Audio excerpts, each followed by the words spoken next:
Welcome, my maid. Even though she must know I'm here for a marriage introduction, this is the first thing she says. What?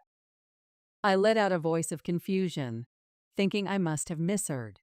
My future mother-in-law, Linda, looks at me with a mean smile. Oh, you weren't the maid? You've got such a poor-looking face.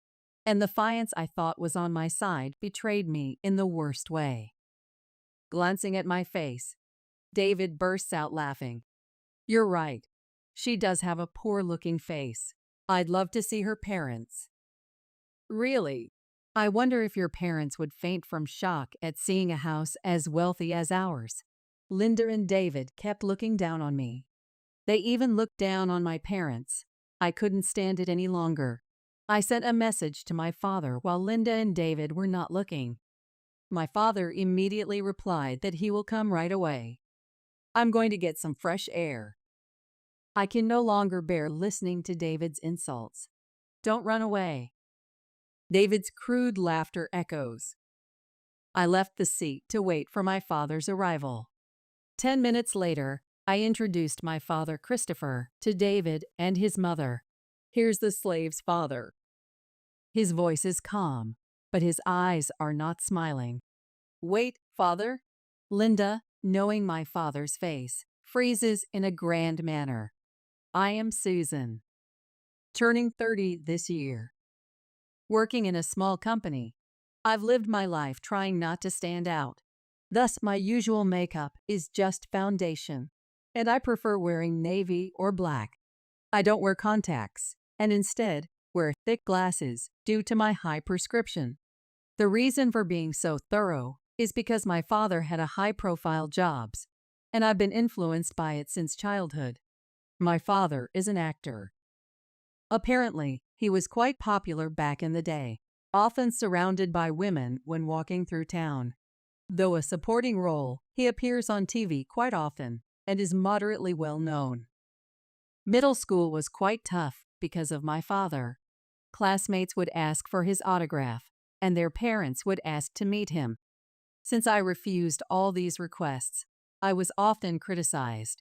I must have seemed unfair to them. I even faced harassment from jealous classmates. I didn't want to trouble my beloved father. I also hated the thought of being seen as the one getting carried away.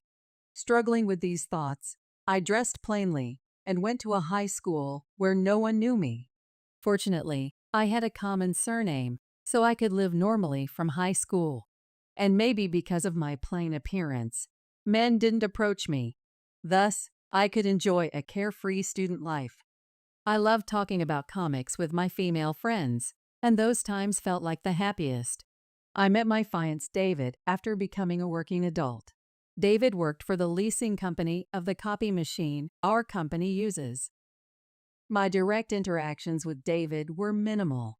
David would regularly check on the copy machine, and we would exchange a few words during his visits. Our relationship took a significant turn when the copy machine broke. That day, I was busy preparing materials for a meeting happening the next day. But then, the copy machine stopped working. I was in trouble. Without it, I wouldn't be able to prepare the materials for tomorrow's meeting. In panic, I called David. He came quickly and checked the copy machine. Can it be fixed? I asked David anxiously, and he replied with a smile. Don't worry, I'll take care of it. I fell in love with David's smile in an instant. The rest is history. Unfortunately, the copy machine wasn't fixed, but David arranged for a replacement. We managed to prepare the materials in time for the meeting. Having fallen for David, I made an effort to get closer to him. I asked for his contact information and called him often. Then, I confessed my feelings to David, and we started dating. David was always very kind. He was always considerate, and I had never seen him angry. I thought he would continue to be kind, even after knowing about my father. So, after dating for 3 months, I boldly proposed to David. He happily accepted. I remember being very happy. However, there was one thing I was concerned about. It was my appearance. I had always worn thick glasses. Even on dates, I dressed plainly. It's a habit that's hard to break. The real me looks just like my father, with distinct features. Because of my appearance, I was envied by girls in middle school. I've been judged by guys based on my looks before, and it's been tough. But I thought it would be okay with David. From now on, I thought of changing my appearance little by little for David, whom I love. That's what I thought. However, after getting engaged to David, I started feeling more and more uncomfortable. Before our engagement, David seemed like a kind person, but recently he started making remarks that seemed to look down on me. The other day, we went to a bridal fair to decide on a wedding venue. Since David suggested it, the place David took me to was a dazzling world. It was a luxurious guest house, perfect for a large wedding with over 100 guests. Seeing that scene, I felt confused. I don't have many friends from my school days, and I didn't want to stand out, so I had hoped for a small ceremony at a small venue. I wanted to go home right away, but David seemed to be enjoying himself, so I couldn't bring it up. So I endured and spent the time there. After it was all over and we stopped by a cafe, David was in a very good mood. The wedding venue we saw earlier was nice, wasn't it? I personally would like something even more extravagant, he said while drinking coffee. This could mean we end up choosing the venue we saw earlier. Feeling anxious, I decided to talk to David about what I wanted. I was thinking a wedding with just the two of us might be nice. I don't like standing out too much. I thought the kind David would surely compromise. However, the reality was completely different. David looked at me and laughed scornfully. Indeed, a plain girl like you wouldn't suit a venue like we saw earlier. There's probably no dress that suits those thick glasses of yours. What? I was bewildered by David's remark. Isn't a wedding about both families? My family is wealthy, and not having a certain level of wedding would be embarrassing, he continued. I was speechless. The David who had always been kind was now looking down on me as if he was a different person. I was deeply shocked by David's attitude, and to the bewildered me, David made an even worse comment. You should just keep quiet and do as I say. A plain woman like you should be grateful to be getting married at all. Suddenly, David became serious, throwing harsh words at me. I was so baffled by his remark. I even felt scared by David's words. Then the next moment, David smiled and said, I'll decide everything for you, so you just need to do as I say. Okay. I didn't know how to respond, and just smiled awkwardly. Maybe getting engaged to David was a mistake, but it's too late to act as if it never happened. I've already reported our engagement to both our parents and my company. And despite all this, I still love David. Maybe he would return to the kind David I knew before our engagement. So, despite my confusion about David's change, I had no choice but to continue with the engagement. David continued to make comments that troubled me. With each one, my heart grew more wounded. But I couldn't bring myself to hate David. Even when I thought about breaking up, the kind David I knew flashed through my mind. I still love David after all. Despite my confusion about David's change, I continued our relationship. And then one day, something happened that confused me even more. It was the day David and I finalized our wedding venue. After visiting several venues, David decided on the luxurious guest house we first visited. With pride, David said, I guess a lavish ceremony really suits me. It's unfortunate for you, though. David laughed, hurting me. And for the paperwork of the wedding venue, we went to that guest house with David. On the way, I encountered someone. Oh, is that you, David? Mom, what are you doing here? David looked surprised at the woman. Then David introduced her to me. Susan, this is my mom, Linda. Mom, this is Susan. She's my fiancé. I told you I was getting married, remember? Linda greeted me with a smile. I'm David's mother. You seem like a serious woman. Where do you work? You must be working at a major corporation, right? This was my first meeting with David's mother. I answered nervously about my company and that I do clerical work. Then Linda made a puzzled face. I've never heard of that company. That's when David joined our conversation. Susan's company is one of my sales destinations. It's a small company with about 30 employees, so it's natural that you don't know it. Upon hearing David's explanation, Linda's face turned grim. I thought since you were David's fiancé, you'd be working at a more reputable company. Doesn't that mean your salary is low? Are you planning to make David suffer? I'm sorry. Indeed, my salary isn't very high at my current company. That's why I had no choice but to apologize to Linda. Then, Linda sighed heavily and said, Can you at least not rely entirely on David? Our family is of a distinguished lineage. We don't need a woman of unclear origin. Okay. I responded to Linda's remark with confusion, but Linda became even more heated. What about your parents? They work at reputable companies, right? Linda glared at me with narrowed eyes. My father is.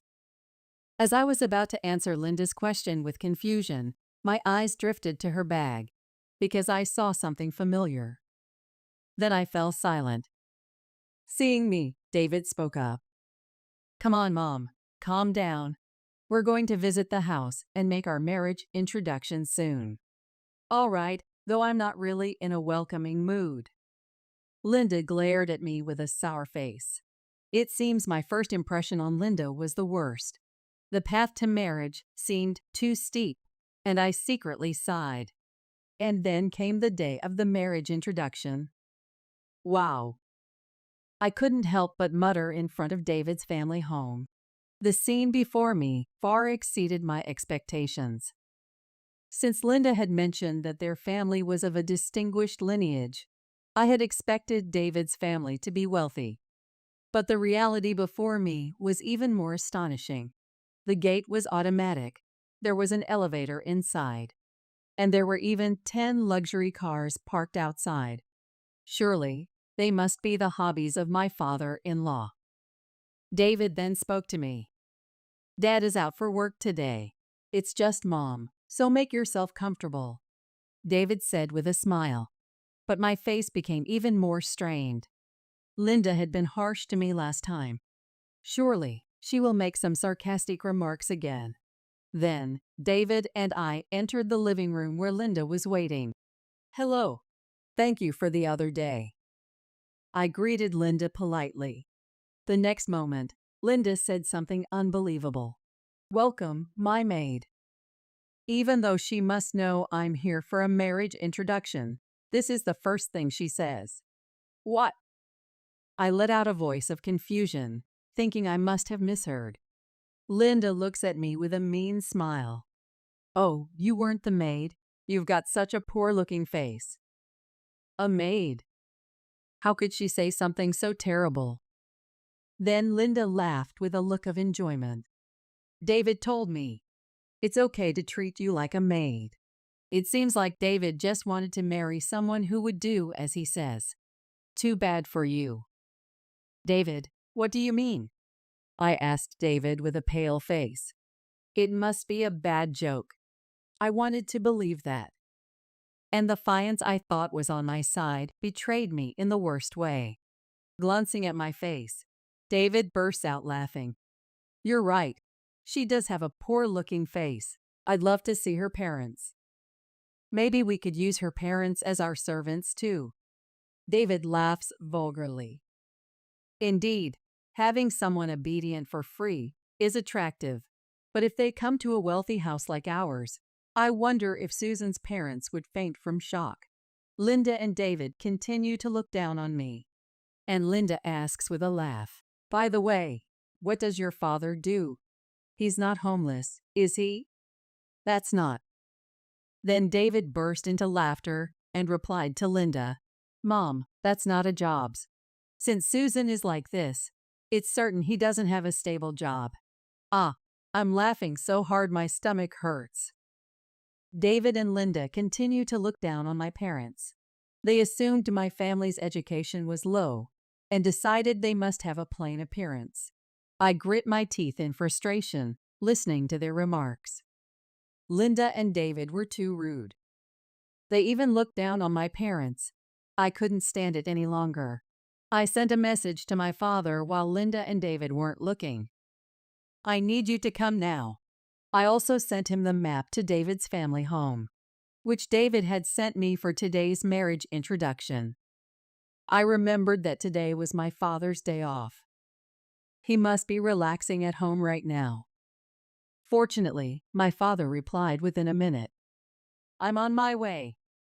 Seeing my father's reply, I felt relieved. Then I spoke to David and Linda. I'm feeling a bit unwell, so I'm going to get some fresh air. I couldn't bear listening to David and his remarks any longer. I thought I would wait outside quietly until my father arrived. That's what I thought. Oh, is that so? Well then, David, why don't we continue our tea leisurely?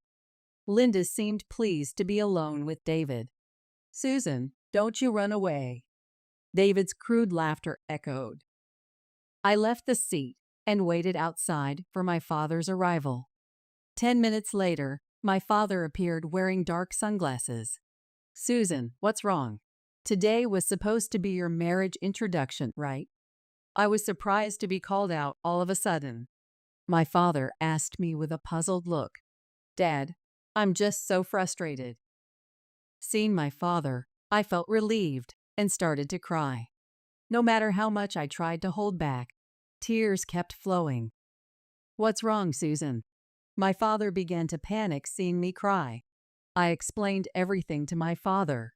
How David's attitude changed after we got engaged, and how Linda joined him in looking down on me. I can't forgive them for looking down on you without knowing anything about you. I couldn't stop crying as I explained. My father listened to my story silently, but it seemed he was quietly angry. Then I told my father something about Linda. At that moment, my father laughed. He took off his sunglasses and handed them to me. We're going in now. I'll make sure they regret hurting you. I made up my mind with my father's words. My love for David had faded. All that was left was hatred. I've made my decision. We'll make David and his mom regret it. I did something then, put on my father's sunglasses. Then, together with my father, we entered David's family home. I stood in front of David and Linda, bringing my father with me. Sorry to keep you waiting. Me, standing firm with my father. Seeing me wearing sunglasses. Why are you suddenly wearing sunglasses? Linda, who initially laughed seeing me, became stunned upon seeing the man beside me. I realized people freeze when they are too surprised. Surely, Linda must have thought she could say something terrible again when I returned. But unfortunately for her, I won't let things go her way. I'm planning to drag her through hell instead. Linda must already recognize who my father was. Then my father spoke to Linda. I'm the maid's father. His voice was calm, but his eyes were not smiling. His handsome face made him appear even more formidable. What? Linda, who likely recognized my father, was shocked. How could this be? Why is Christopher here? Is this some sort of surprise? Linda spoke with agitation, her cheeks turning a bit red. Her eyes sparkled like those of a young girl. David seemed clueless, standing there stunned. My father didn't answer Linda's question, but kept staring at David and Linda. Linda blushed under my father's gaze. It's embarrassing for a woman of her age. I looked at Linda coldly. Then David, regaining his composure, asked in confusion, Christopher, Mom, is he a friend of yours? David probably doesn't know about my father.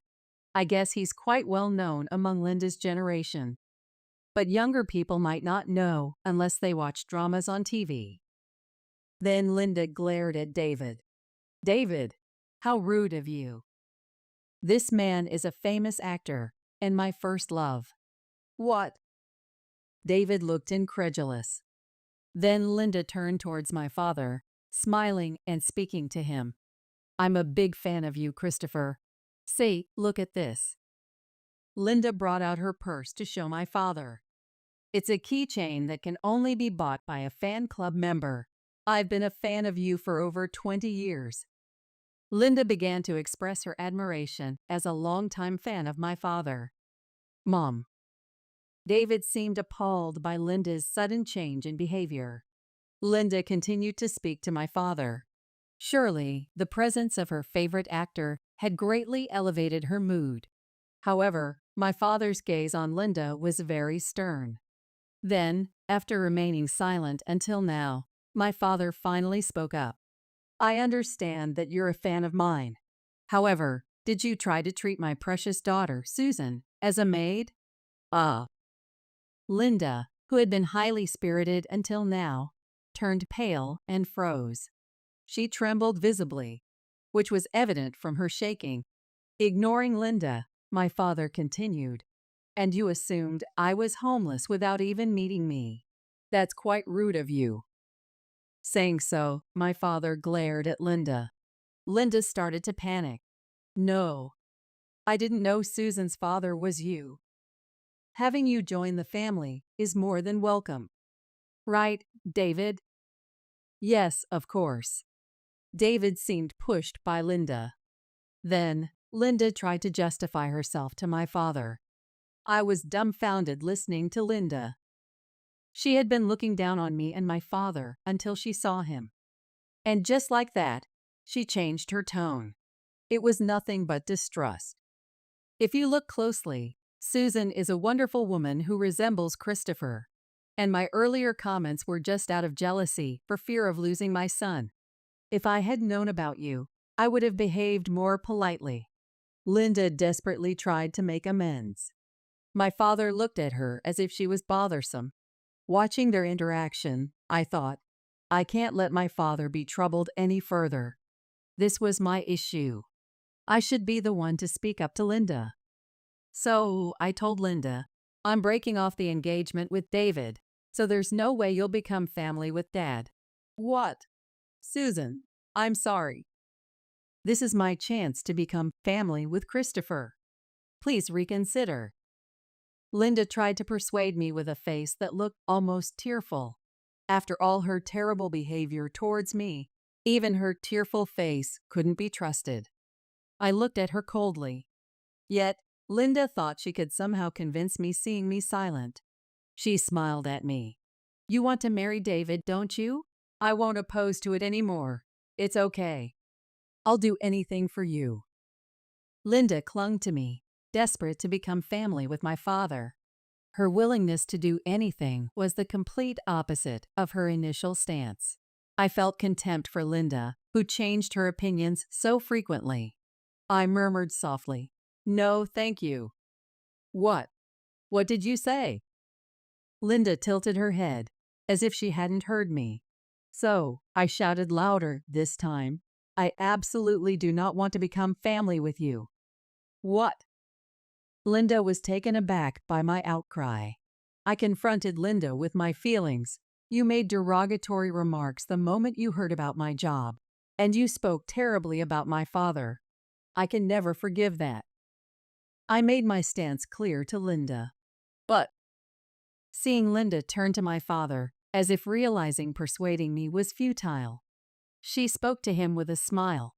Susan says this, but Christopher, you want your daughter to be happy, right? Our family is wealthy, and surely your daughter will be happy with us. Indeed, some people might think happiness comes with money, but not me. Perhaps understanding my feelings, my father counted Linda's words. Susan values love over money. Besides, our family has money. I, being an actor, earn a decent amount. Linda was at a loss for words. It wasn't surprising. After all, my father is a famous actor who frequently appears in dramas and doesn't struggle with money. Given our family's wealth, there's no merit for me to marry just for money. Linda fell silent, likely unable to come up with a good counter-argument. Then, seeing Linda silent, my father continued.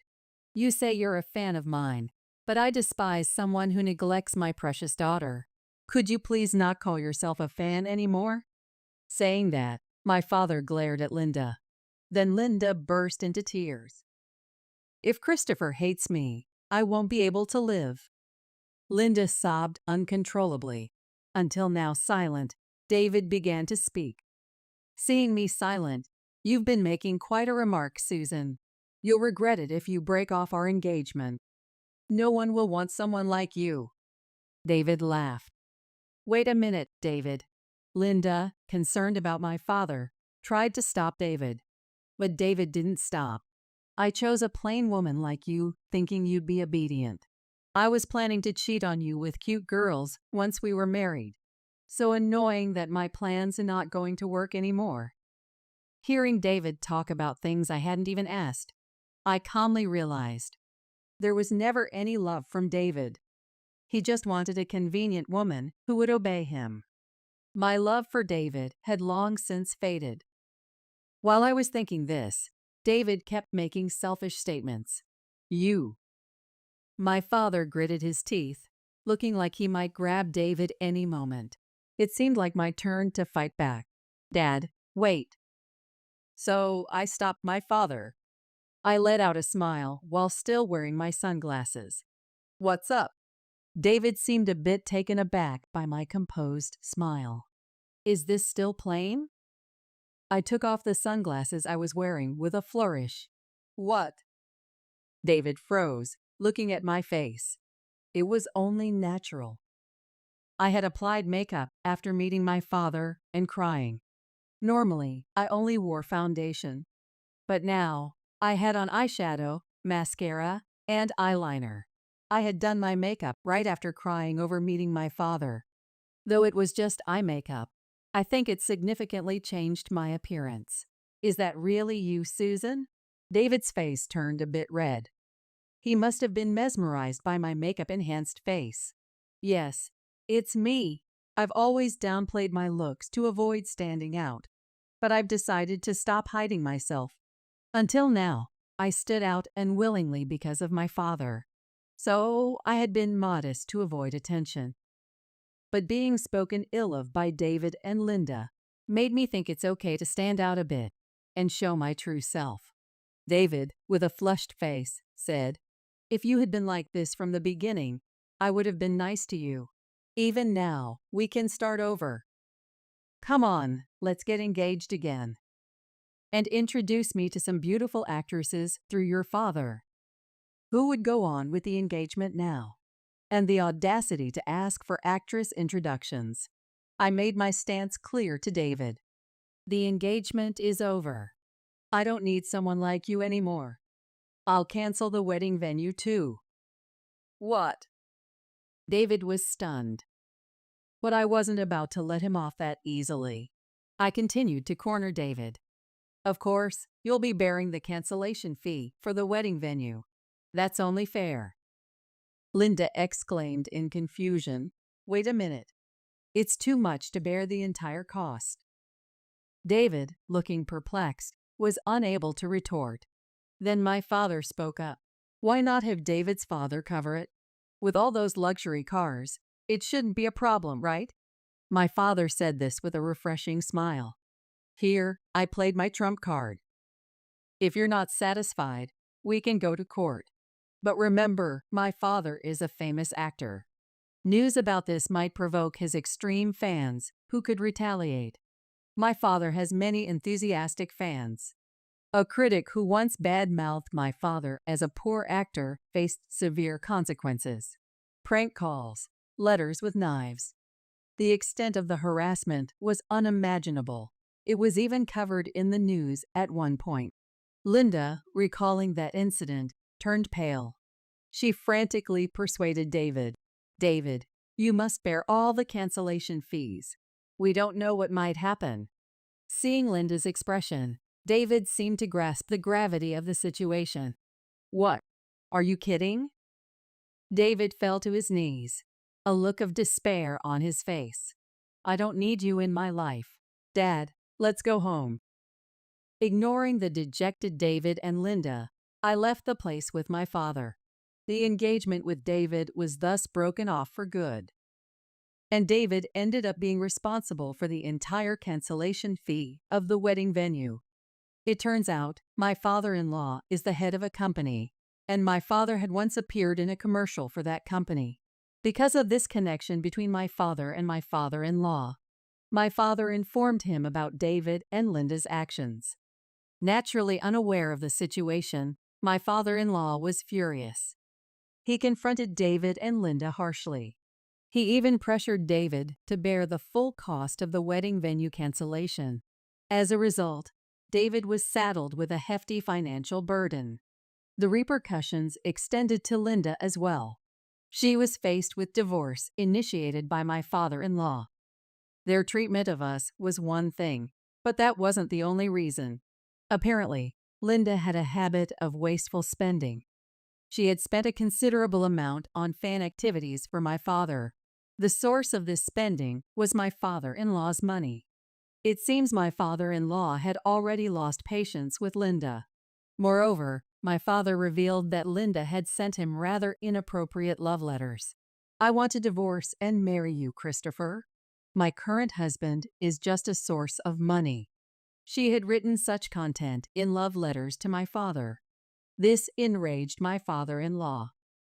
Despite Linda's resistance, the divorce was finalized with the involvement of lawyers. I heard rumors that Linda, this wasn't supposed to happen, was living in tears, lamenting. Additionally, she was expelled from my father's fan club. She had engaged in quite troublesome fan activities, so it was probably inevitable. I can't imagine happiness coming Linda's way after losing everything. It's a case of getting what she deserved. 6 months later, astonishingly, David was arrested. The reason was his stalking behavior towards me. Unable to forget me after I took off my sunglasses that day, David began to frequently appear in front of me. He started to loiter in front of my house. Even after I quit my jobs, he called me often, begging me to reconsider the engagement, crying over the phone, "I need you, no one else will do." But he was only fixated on my looks. Then crying, David clung to his phone, but in the end, he was probably only looking at my face. It's a huge difference from before and after I put on makeup. I don't need a man who only judges by looks. I politely refused and then blocked his calls. However, David's actions only escalated. I consulted the police several times, and sometimes I was threatened with danger. After much deliberation, I finally filed a report with the police. My father agreed with this decision. Ultimately, David was arrested for trying to forcibly enter our house. Following his arrest, it seems David was fired from his job. All that's left for David now is a significant amount of debt. Surely, he won't be able to lead a decent life anymore.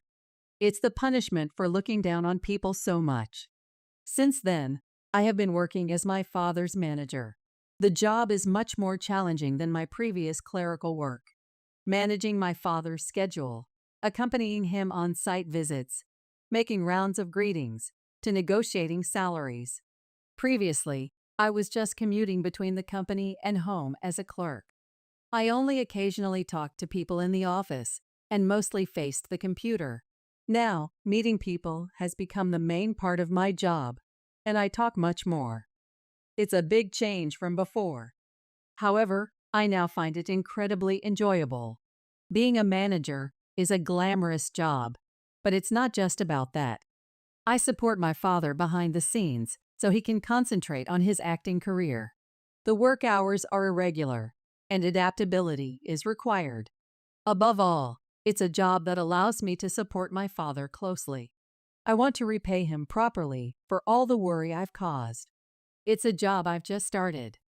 There will surely be many challenges, but I want to face forward and do my best. Beside my beloved father, I continue to do my best today.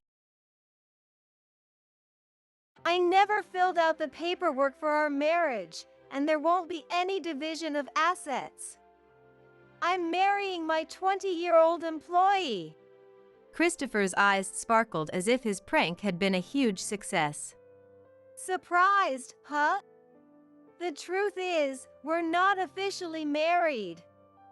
We're not husband and wife. I never filled out the paperwork. So you have no right to blame me for my affairs. Christopher and I have been living together as a married couple for 3 years. His effervescent smile, the likes of which I've never seen before, makes me uncomfortable. Thank you so much for taking care of my mother. But I don't need you anymore, so let's get a divorce. Oh, no, I mean, let's just end our cohabitation.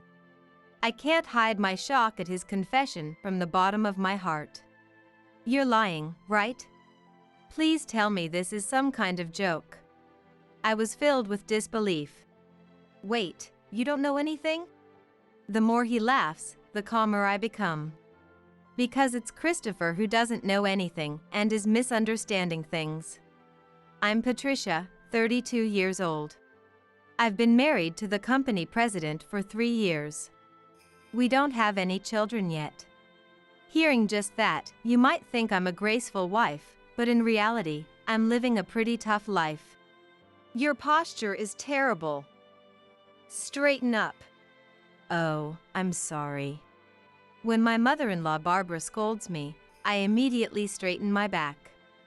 I reflexively reacted to Barbara's voice, but right now I'm at home folding laundry. I'm not in front of others or having a meal. The home I share with Barbara is not a place where I can relax. I met my husband Christopher about 5 years ago at the hospital. It started when Christopher's mother, my current mother-in-law, was hospitalized for a minor stroke. I was working there as a nurse. Barbara is almost completely paralyzed on one side of her body and can't move as she wishes. Despite the hardships of hospital life, she always kept a calm face. She shows respect not only to the doctors but also to us nurses and the cafeteria staff. Even when afflicted by illness, her noble character remained unchanged. Apparently, she's the wife of the president of a well-known company in this area. As expected of a president's wife. I admired her. Then Barbara remembered my name, and we gradually became close. She brought up the idea of marrying her son Christopher, which brings us to today. I'm home. Welcome back. You must be tired from your business trip. Yeah. Around the same time as our marriage, my father-in-law passed the position of president to Christopher. I live with my husband's retired parents and support the family behind the scenes. Here, I brought you a souvenir. Eat it as a snack with Mom and Dad. Thank you, as always. Christopher is 40 years old this year. It seems he had a few girlfriends, but he never got married. Barbara pushed him, and he ended up marrying me. He's a man of good conduct and devoted to his work. He never fails to bring me souvenirs when he goes on business trips. Why did such a wonderful man remain unmarried until his late 30s? Of course, there's a reason for that. It's because he has a hidden difficult personality. After finishing my work for the day and entering the bedroom, I sat down on the bed. Enveloped by the soft bed, I unintentionally let out a deep sigh. At that moment, Christopher, who should have been sleeping in the bed next to me, turned to face me. What was that just now? Sorry, I'm just a little tired. Why? Why are you tired? The calm demeanor Christopher had shown in the living room earlier was gone, and he questioned me in rapid succession. Hey, answer me. Why are you tired when you don't even work, Patricia? My daily life is pretty tough. I prepare breakfast from 6 a.m. and then we eat. In between, I have to assist Barbara, who has a physical disability. The house has been remodeled to be accessible, so she can live in a wheelchair, but Barbara tries to walk on her own feet as much as possible. If that were all, I might still have some breathing room. But at Barbara's recommendation, I attend cooking classes and etiquette classes. On top of that, I do clerical work at Christopher's company 2 to 3 days a week, so my schedule is packed tight. I don't have time to enjoy spa treatments or afternoon tea like the beautiful president's wife you see in TV dramas.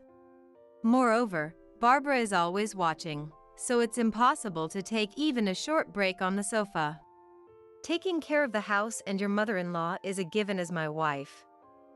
Those classes are just a hobby, right? If you are a well-mannered person to begin with, you wouldn't need to do them now. Don't tell me you're calling just helping out with the family business work, are you? Christopher laughed in exasperation. When I remained silent, lacking the energy to argue back, Christopher looked satisfied as if he had refuted me. I used to complain to Christopher that it was tough not having time to rest, but I've stopped doing that. There's no point in saying anything, and it only makes me more tired. It's true that every day is hard. But the reason I can continue this life is that I can see the results. Patricia, do you have a moment? Barbara called out to me. I braced myself, thinking I might have made some mistake. The flowers you put in the entrance are so beautiful. They really show your easygoing and kind personality. When I'm praised by the strict Barbara, the joy feels 2 or 3 times greater. At first, I was scolded all the time and often cried at night. Finally, I'm becoming able to behave in a way that's not embarrassing for a president's wife. However, Christopher dislikes doing things together as a married couple. Even for parties where married couples are expected to attend together. It's embarrassing if you come, so you don't have to. He refuses. I think it would be more embarrassing to be seen as a wife who doesn't support her husband, the president, but pretend you caught a cold that day. He ends the discussion with that one line. The story of how we met at the hospital has been slightly distorted, and with my pale skin and slender build, I'm thoroughly perceived as a sickly wife. I've become someone who rarely appears in public. Christopher, who outwardly shows concern for my health in such situations, is a kind, wife-caring husband only on the surface. Behind his smiles, he mocks me, and though he's undoubtedly having an affair, in the midst of my busy days. I've noticed lipstick on his shirts. And not just once or twice. It's probably a blatant provocation from his mistress. It seems even his mistress looks down on me. I carefully hand-wash the lipstick stains on his shirts, but a faint pink color remains. Lipstick? I don't know anything about that. I sometimes go to places with hostesses for business entertainment, so maybe it got on me then. I've confronted him about the lipstick before, but Christopher wasn't fazed at all. The lipstick was on the inside of his shirt, where it couldn't have gotten unless he took his clothes off. Huh? Wait, are you suspecting me of cheating? That's right, I am cheating. So what? Is that bad?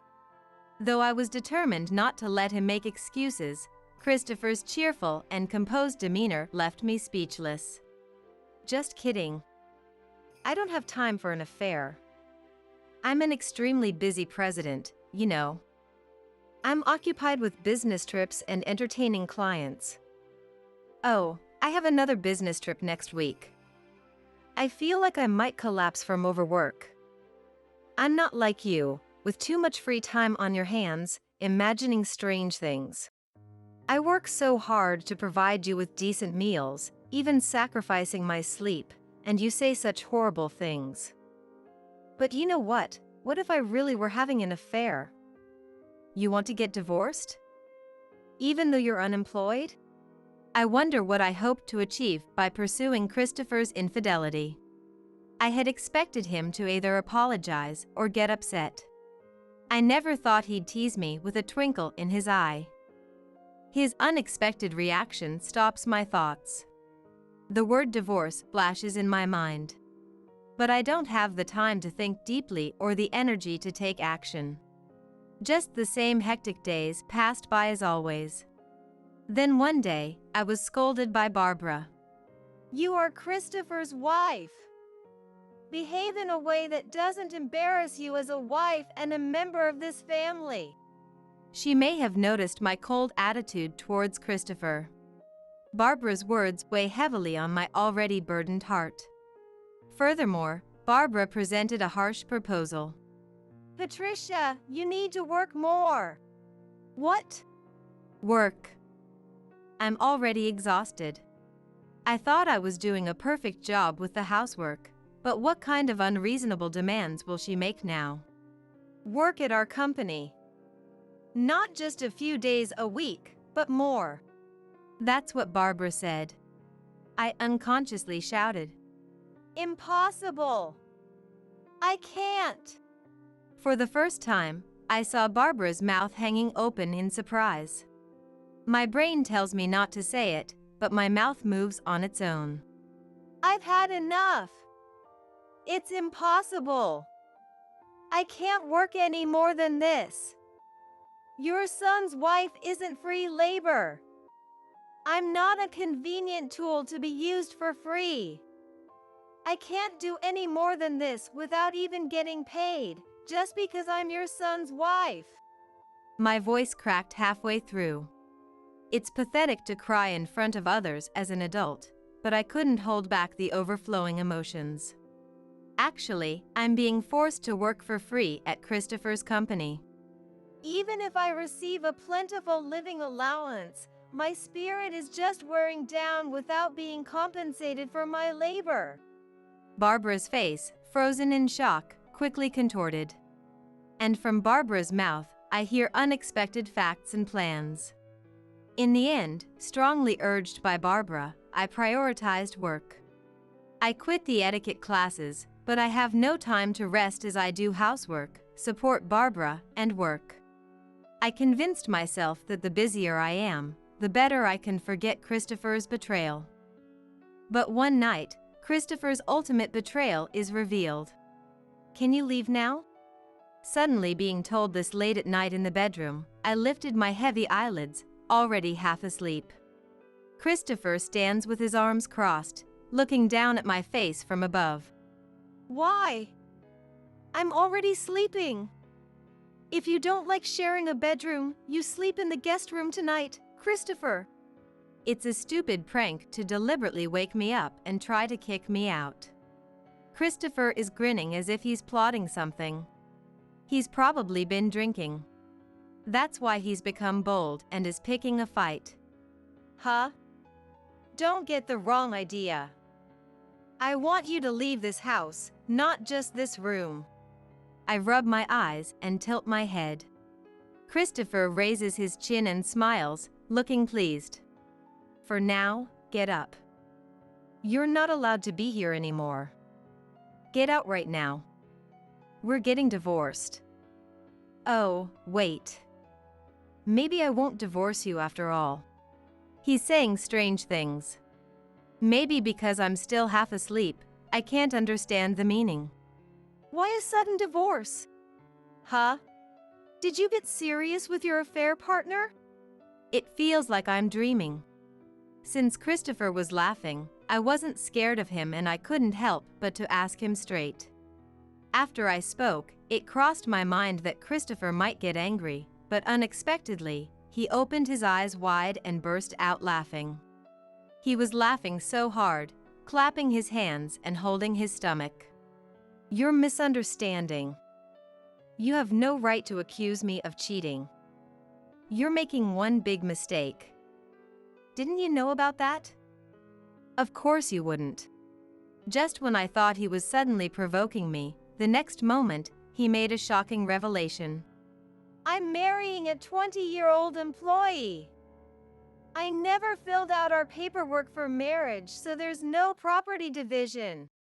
Still unable to stop laughing, Christopher proudly dropped a huge bombshell on me, his shoulders shaking. What? I was stunned and at a loss for words. You didn't know, right?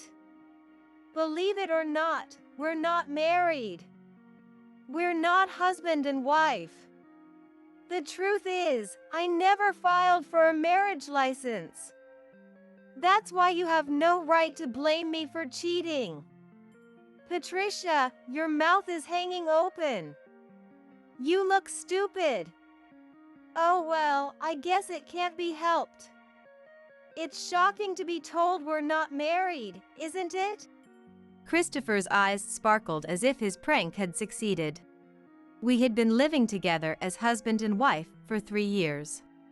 I had just been told that these entire 3 years were a lie. Remember when we got married? On our anniversary, I surprised you by presenting the marriage certificate. Well, that was a lie. I never filed it. So, Patricia, you're not a wife, just a live-in partner. Christopher had a bubbly smile I'd never seen before. I couldn't tell if he was happy because he could marry a young girl or if he was enjoying tormenting me. Either way, it was an unpleasant smile. Thank you so much for taking care of Mom. Thanks to your support with her rehabilitation, Mom is now able to manage her daily life to some extent. I appreciate it. Well, since I don't need you anymore, let's divorce. Oh no, my bad. Let's end our cohabitation, please. It's not a divorce, so there's no hassle of alimony or property division. It would be great if you could leave soon. Christopher wiped the corners of his eyes, laughing so hard that tears were welling up. The more he laughed, the calmer I became. Because it was Christopher who knew nothing and was misunderstanding. Wow, you don't know anything, do you? Christopher still didn't drop his mocking laugh. I was truly shocked to hear his confession. You're lying, right? Please tell me this is some kind of joke. We're not married? There's no way. I held my head in disbelief. I know it's hard to believe, but I never had any romantic feelings for you from the start, so I had no intention of marrying you.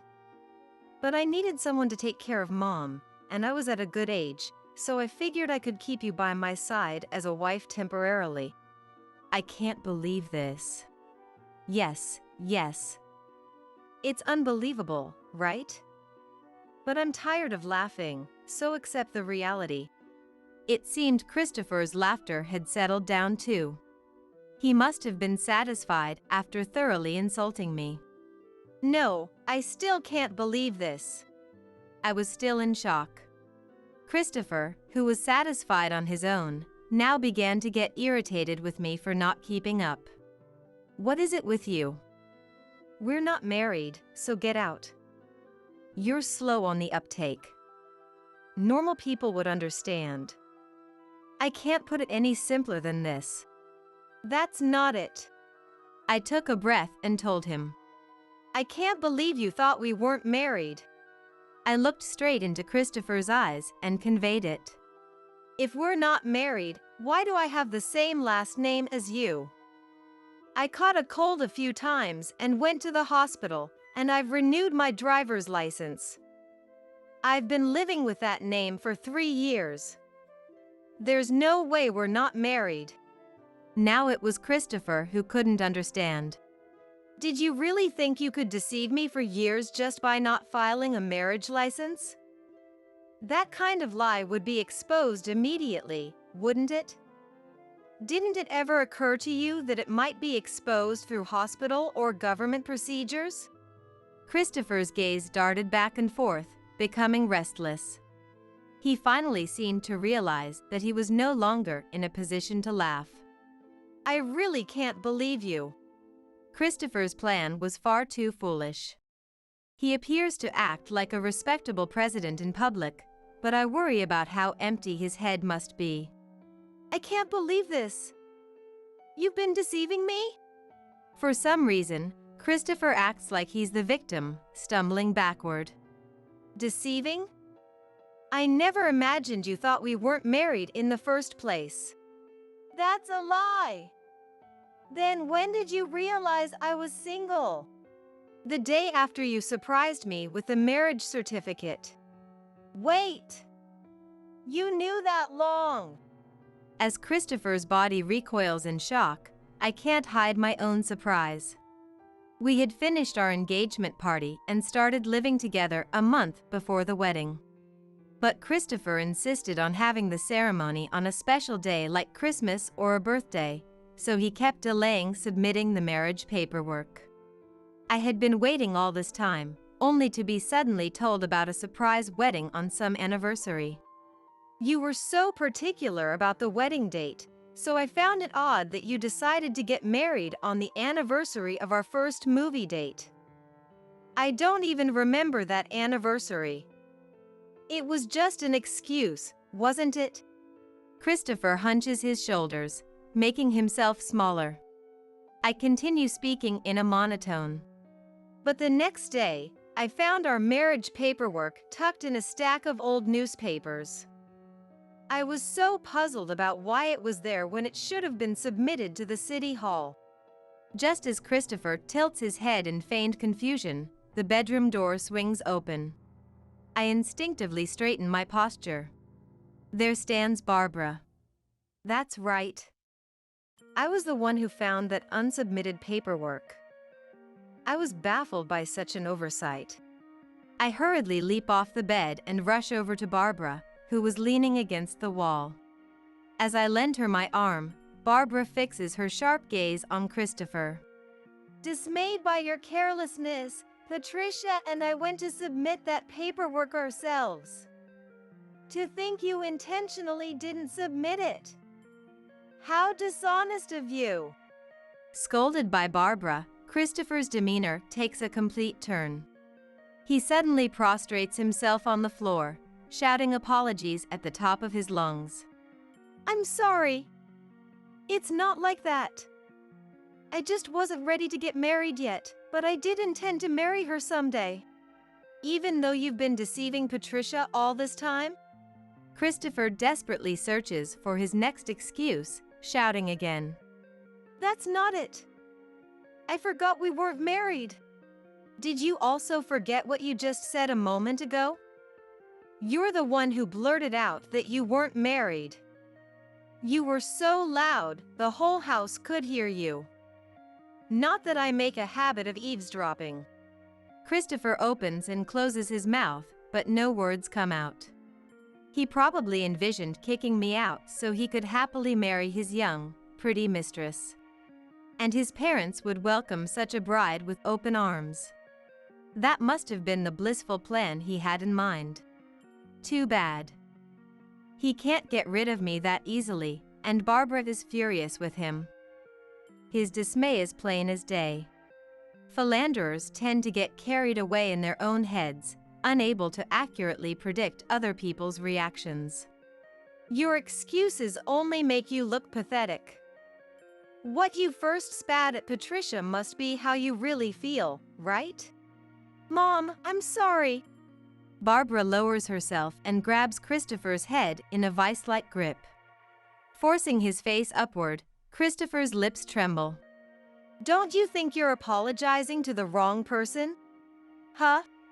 As Barbara loosens her hold, Christopher crumples back onto the floor like a puppet with its strings cut. If you want to marry your mistress, then sincerely apologize to Patricia and file for divorce properly. You're the one who'll pay alimony. And don't forget about dividing the assets. Christopher's ragged breathing fills the air. Patricia, my bad. With his face still buried in the floor, Christopher chokes out an apology. It doesn't sound heartfelt in the slightest. Mom. You're my mom, aren't you? Don't side with someone else over me. The next instant, a crisp smack rings out. Barbara had slapped the back of Christopher's head. As he raises his face in shock, Barbara's palm comes swinging down again. Without any hesitation, Barbara slapped Christopher's cheek this time. The usually gentle Barbara contorted her face like a demon as she struck Christopher. It was Christopher who was hit repeatedly, yet my body was the one trembling. Mom, why are you hitting me? Who are you calling an outsider? Patricia is your wife. My daughter. Barbara raised her voice for my sake. Christopher, I'm fine with divorce.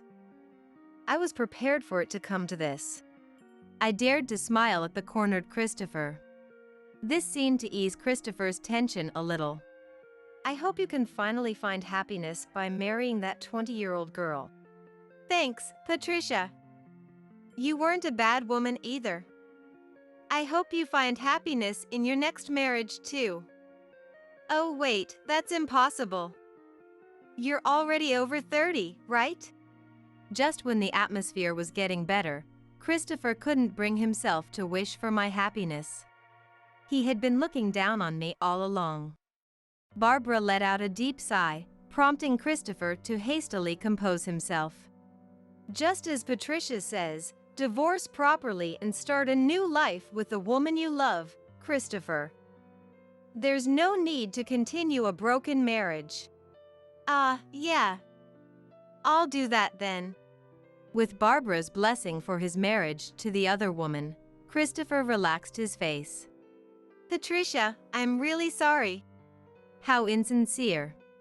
Christopher came to apologize but whispered softly in my ear. No matter what she says, Mom still loves her own son more than someone else's daughter-in-law. Surprised, I recoiled, only to see Christopher sticking his tongue out. Barbara, do you really love a son like this? I pointedly asked Barbara, gesturing at Christopher. Cowering, Christopher stammered. That's not true. I didn't say anything. But his voice reached Barbara, who was right next to me. You. Barbara's fist trembled. It looked like she might let her clenched fist fly instead of words next. That's not it. I just meant that Mom is on my side. Because we're a family. A parent and a child. And you were always so hard on Patricia. Because she's an outsider, right? Even now, you're just pretending to be on Patricia's side to be polite, because she's an outsider, right? Christopher clung to Barbara. His words were so outrageously self-centered that Barbara's anger dissipated into a curt response. I had expectations for Patricia. I was guiding her to be worthy of being my daughter-in-law. If I didn't care, I would have left her alone. Like I did with you, Christopher. I knew about your infidelity for a while, but didn't think to scold you before it blew up like this. I may have put Patricia through a painful experience. But understand that I never disliked Patricia. Barbara squeezed my hand, and I nodded deeply. I knew how she felt ever since she told me to work harder. That's why I can overcome any hardship. Christopher still seems to be under some misconception. But I won't interfere with your new life at all. Live with the woman you love, just the two of you. Patricia, us parents, and the company you inherited from your father were telling you to abandon everything and enjoy your new life. Oh, don't worry about us. Even if you two divorce, you'll stay by our side, right, Patricia? At Barbara's question, I nodded firmly. And you don't need to worry about the company either. Huh? I'm having my daughter take over. Daughter! But I don't have any siblings. Saying that, Christopher's wide eyes were fixed on me. Barbara also gave me a gentle look. Glancing between their faces, I nodded again. Yes. I will now protect the precious company that Barbara and her husband built. Understanding the situation, Christopher crumpled to his knees. Christopher's parents had discarded their own son and were planning to have me, as their daughter, inherit the company. You'd go that far over a little cheating. You're choosing an outsider over me. That's right. If it were just a single mistake, we might not strip you of your position as president. But we know everything. Christopher swallowed. Then my father-in-law Brian slowly emerged. The defiance drained from Christopher's face. Christopher, being the president doesn't mean you're the company's supreme ruler who can do anything without consequences. News of your misdeeds has reached my ears. I may have retired, but I haven't lost my connections. My father-in-law rarely came home even after retiring. Apparently, he had been supporting the company from behind the scenes. First off, you seem to think womanizing is the norm, hitting on every young female new hire. You showered those who agreed to date you with expensive gifts and pressured those who refused with presidential orders. Either way, female employees kept quitting. The environment got so bad that even male and veteran employees left. Christopher trembled pathetically, unable to make any excuses. He shuts up in front of the dignified Brian. Furthermore, you put in way too much overtime and took too many business trips. I know most of those were unnecessary. What kind of work were you doing while dragging young female employees along? Christopher hung his head even lower. Rather than fooling around too much at work, it seems he was barely working at all. I'm amazed the company lasted 3 years under a president like this. How many employees do you think suffered because of you? You embezzled company funds too. That's a crime. You can't be allowed to continue as president. Christopher's parents had given up on him precisely because they had investigated this. And they asked me, who had diligently devoted myself to the family, to become the new president. Christopher had lost his parents, his absolute allies. He thought he stood above a crowd of employees, only to suddenly fall from grace. Christopher is the one who needs to leave this house. He slowly sat up, blankly staring at the night sky above. Brian grabbed Christopher's arm and mercilessly tossed him out into the pitch-black darkness. After that, Christopher and I successfully divorced, and he paid me the compensation I deserved. Of course, we also fairly divided our assets. Furthermore, Brian made Christopher return the wages he had embezzled from me. My work was not for free, after all. The company's money is my money, isn't it? Surprisingly, he had little savings, and after repaying the embezzled funds, Christopher only had a few $1,000s left. So, he selfishly demanded a share of the company's money too. What kind of thinking is that? The company's money is not your money. But I didn't get any severance pay. Isn't it awful to suddenly be fired as the president without any severance? He doesn't seem to understand the gravity of his crimes, but he'll learn the hard way soon enough. What you did was embezzlement. It's a crime.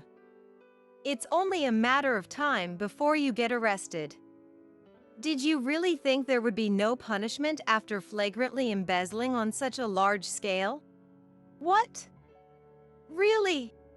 Having lost his title as president and with no money, 40-year-old Christopher was quickly dumped by his 20-year-old mistress. Christopher's head was indeed empty. He tried to find a new job, but after experiencing life as a king, becoming a regular employee felt humiliating. But he didn't want to get caught by the police. I could sense Christopher's desperation. I want another chance. I want to be the president again. Let's make up. I won't fail this time. I just want a chance. Then apply normally. If it's meant to be, maybe you'll get hired as a new employee. No way, it's me, remember? The former president? At the very least, I should be an executive or something, right? Too bad, but I take back what I said. If he does formally apply, I'll use my authority as president to ensure he doesn't get hired. In the end, Christopher was arrested before he could even start job hunting. The embezzlement alone may have resulted in just a fine. However, Christopher took thoughtless actions.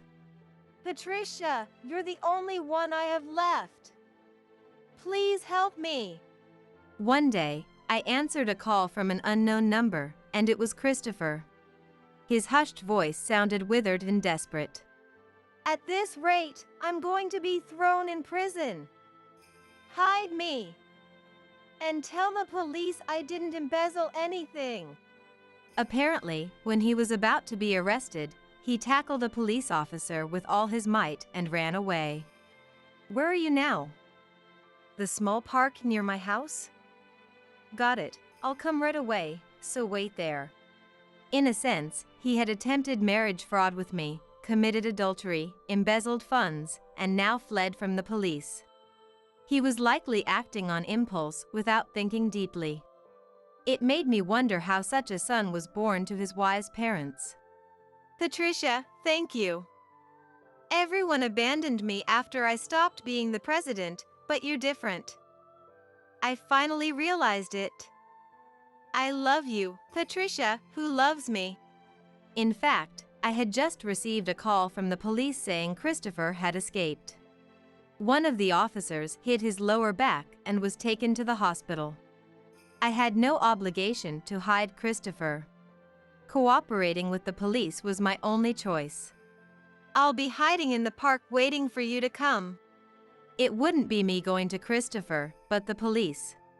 When I opened the window on the second-floor balcony, I thought I heard a man's scream coming from somewhere far away. Christopher's stalking was resolved, and I devoted myself to my work as president. I had intended to shoulder the heavy pressure alone, but I realized it wasn't something a president should bear by themselves. I am supported by my employees. I didn't want to make the mistake of thinking the president was superior like Christopher did and treat the company as my personal property, so I strived for open communication. Thank you for taking over the company. I feel at ease with you, Patricia. I appreciate your hard work, but remember to prioritize your personal life too, okay? Don't worry about Christopher or us, and if you meet a wonderful person, get married. After the divorce, Christopher's parents adopted me, cherishing me as their daughter rather than their son's wife. I'm not thinking about marriage. I mean, I'm already in my mid-30s. Did you imagine becoming the president in your 30s? No way. That was completely unexpected. Then you can't say marriage is impossible either. It's your life. Live it joyfully. Barbara's face was etched with deep wrinkles as she smiled warmly. Well, I never thought I'd run into someone with just a high school education, low level, in a place like this. I was just as surprised to reunite with Amanda 12 years after graduating high school. And of all places, on a plane as I was about to embark on a vacation. Not wanting to engage further, I gave a brief greeting and headed to my seat. The incident occurred 30 minutes after the plane took off.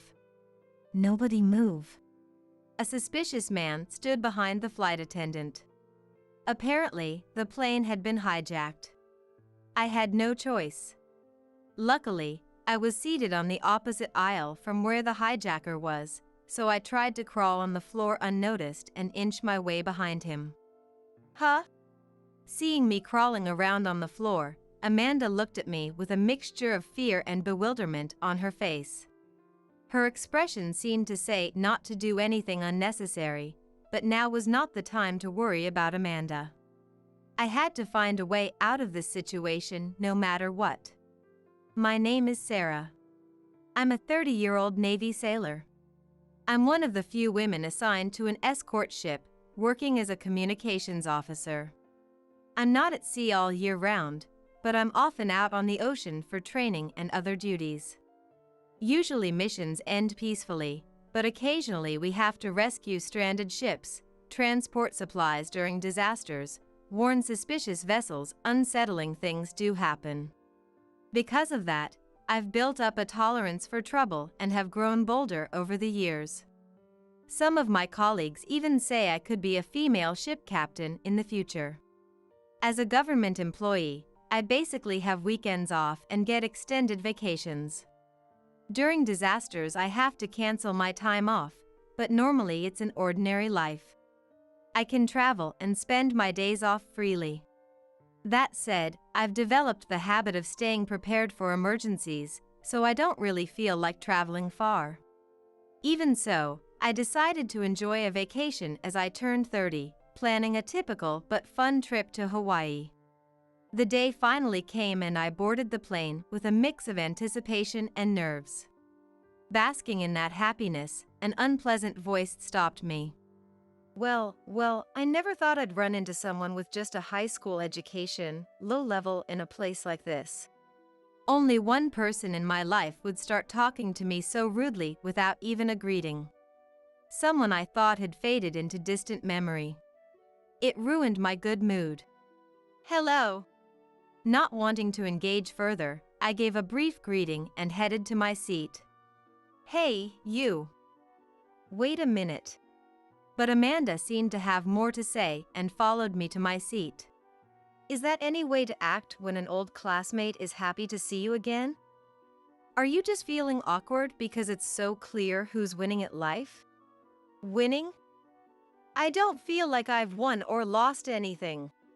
Taken aback that I talked back to her, Amanda continued with a strained expression. I'll have you know I graduated from Harvard and work at a major law firm. I get so many clients. I'm what you'd call a popular lawyer. Want to know my salary too? Not interested. Say what you want. So stubborn. It's well over $1 million. An amount I bet you'll never see in your life with just a high school diploma. I had no interest in what she was saying, so I avoided eye contact with Amanda and picked up an in-flight magazine to flip through. Not getting the reaction she wanted, a dissatisfied Amanda kept slinging condescending remarks. Come to think of it, you joined the Navy, right, Sarah? Still doing that? Yes. I feel sorry for you, enlisting straight out of high school. The pay must be low and there's no chance for advancement. Why not just get married and quit? Oh wait, is there even any demand? With looks like yours. According to Amanda, she had a fiancé who was also a college graduate working as an elite at a trading company. She looked down on me while bragging about balancing work and love, but I ignored her. A flight attendant eventually came over and told Amanda to take her seat, finally freeing me from the unpleasant exchange. She returned to her seat while making snide comments. You're in a position to live off our tax dollars, so instead of playing around here, get back to your post and work. A dirty job perfect for those grubby clothes of yours. I let out a sigh, but steadfastly ignored her. At last freed from Amanda, the plane soon took off.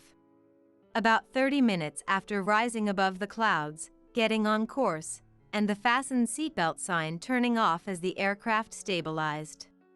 I noticed some commotion in the cabin crew area, but I just figured they were dealing with an unruly passenger unfamiliar with air travel. A few minutes later, nobody move. The shadowy figure of a suspicious man stood behind the flight attendant. Looked to be around 40 years old. If everyone remains seated quietly until we land, your safety is guaranteed, so please, stay as you are. Her voice trembling and eyes glistening with tears, the flight attendant relayed the hijacker's instructions to the passengers. We still have hours until landing and we can't even use the bathroom? An elderly man shouted furiously. At that moment, know your place. This plane is flying somewhere else now. If even one of you makes a scene, this plane will explode. The hijacker behind the flight attendant suddenly yelled to intimidate the passengers. The hijacker pulled out aluminum foil from his pocket, then took out a battery from his other pocket and made sparks by touching them together. I hesitated about intervening the moment the hijacker took out the foil. But I figured the hijacker must have some objective and wouldn't risk his own life by suddenly blowing up the plane. I had to act fast and get close to the hijacker to stop him before it was too late. As the passengers screamed in terror, the hijacker, just as I predicted, extinguished the small fire he had started. Next time, I'll start a bigger fire and blow this plane up with it. You there, the one who talked back to me, I'll light the fire right above your head. The hijacker pointed at an oxygen tank he was carrying on his waist. It was probably a medical oxygen tank. If he were to spray highly concentrated oxygen onto an ignited object, it would undoubtedly cause an explosion big enough to blow up the entire aircraft. If they could at least land somewhere, even if there was an explosion, they might have time to evacuate before the fire spread, but depending on where he started the fire, some passengers could become casualties. I had to stop the hijacker at all costs. The hijacker's fire-starting performance had all the passengers trembling in fear, holding their breath. Looking at Amanda, even that self-centered woman seemed terrified, her face pale as she looked down. Even with her personality, she had grown up in a wealthy family.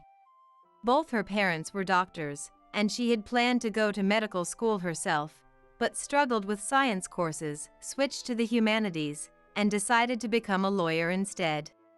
Because she was someone who always drew attention, information about Amanda would naturally reach my ears even if she wasn't interested. Anyway, putting her aside, if I could somehow get behind that hijacker, she might be able to restrain him. I scanned my surroundings with just her eyes and was relieved to find that her seat was in the hijacker's blind spot. Then, quietly unfastened her seatbelt and assessed the situation. The hijacker was still standing behind a flight attendant, with another attendant forced to stand behind him as a lookout. Judging from the expression on the face of the attendant acting as lookout, the hijacker was probably threatening to hurt the other attendant and passengers if any suspicious movements took place behind his back.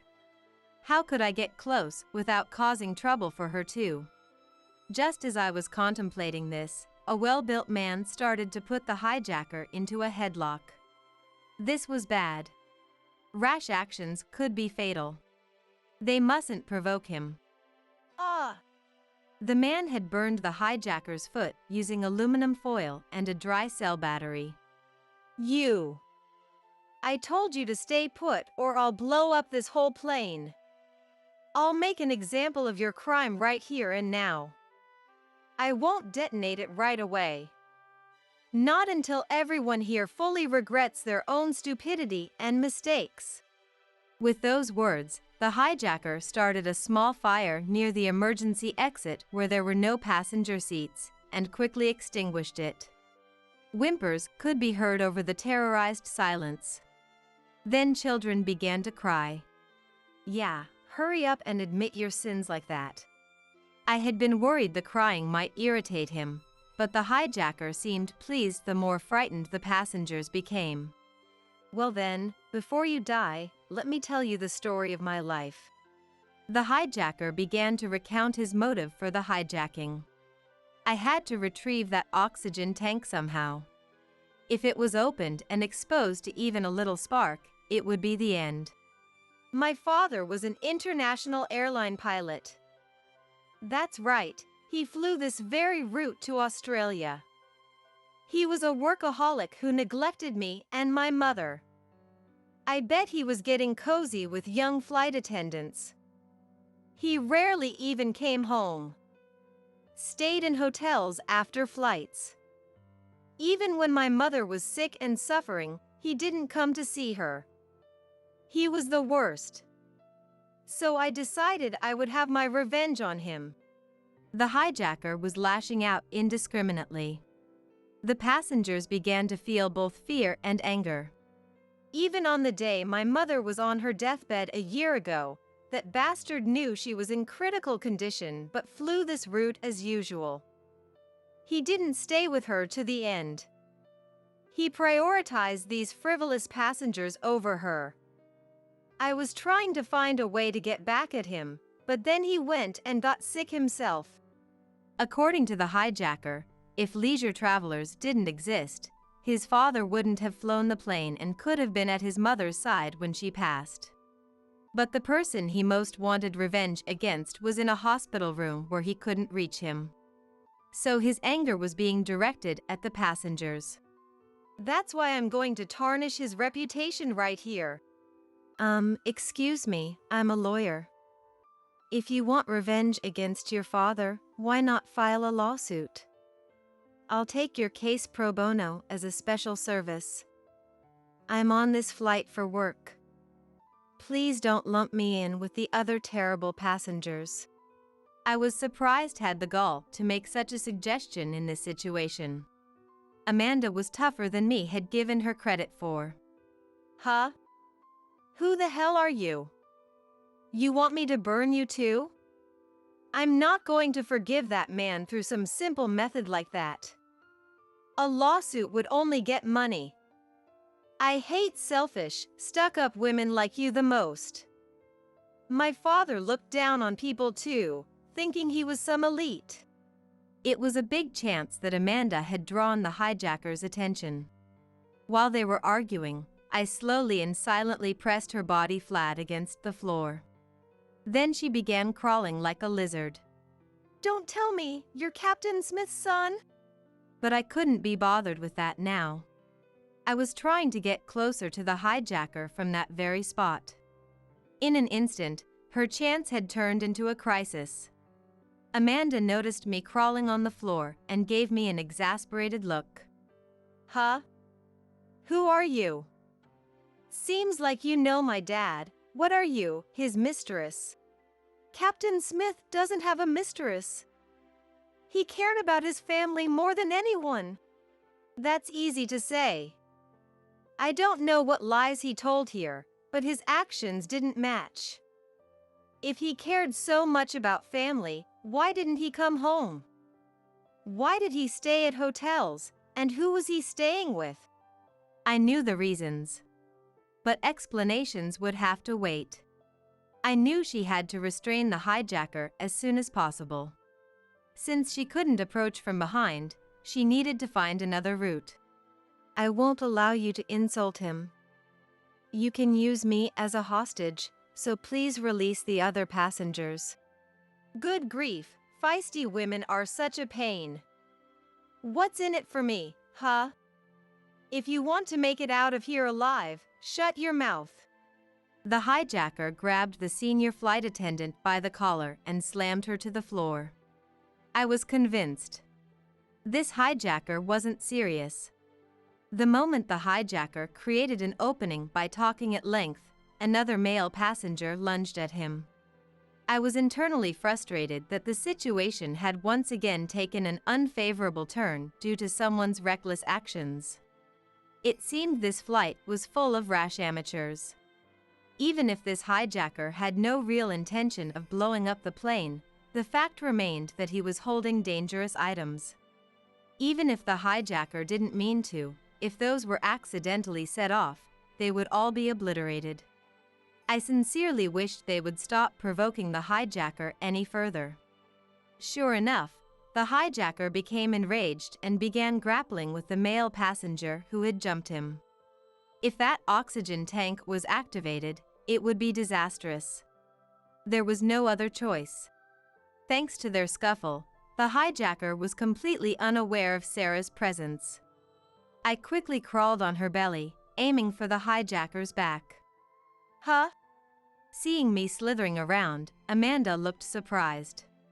Sweating nervously, my expression begged she would not to do anything else unnecessary, but I couldn't worry about that now. Yet Amanda called out to her. Hey, what are you doing? Trying to escape on your own? And you call yourself a member of the self-defense forces protecting our country? As soon as I get back, I'm lodging a complaint with your workplace. Maybe I'll even press charges. Her voice was getting rougher and louder, almost alerting the hijacker, so I silenced her. Can you just be quiet? Don't get in the way. I whispered right by Amanda's ear as she lightly twisted her arm behind her back. Letting her know that interfering would lead to pain, Amanda finally quieted down. Precious time had been wasted and I was getting more irritated when the male passenger grappling with the hijacker let out a scream. Ouch! I'll get that lawyer from before to sue you. Everyone take pictures. It's evidence, evidence. Video would be better. Hurry!